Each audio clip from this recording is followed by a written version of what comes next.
అక్కడి నుంచి ఎకనామిక్ అడ్వైజర్గా ఎదిగి డిపార్ట్మెంట్లో ఎకనామిక్ అడ్వైజర్గా పనిచేస్తున్నాయి.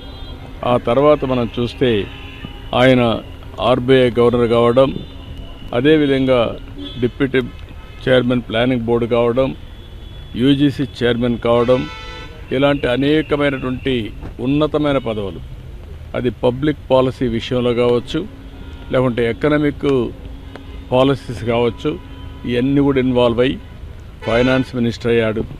ఫైనాన్స్ మినిస్టర్ అయినప్పుడు ఈ దేశంలో మన కొత్త ఆర్థిక పరిస్థితి అందరూ చూశారు.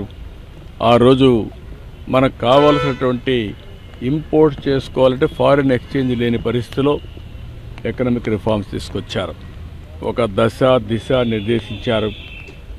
అదే కాకుండా దేశానికి దూరదృష్టితో ఎకనామిక్ రిఫార్మ్స్ తీసుకొచ్చి దానివల్ల ఈరోజు మనందరం మాట్లాడుకునే భారతదేశం గ్రేట్ నేషన్ అవుతుందంటే ఆ రోజు ఆయన తీసుకున్న రిఫార్మ్స్.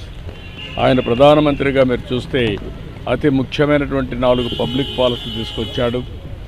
ఒకటి, ఆ రోజు ఆయన చేసింది ఎంప్లాయ్మెంట్ జనరేషన్ కోసం నరేగా తీసుకొచ్చారు.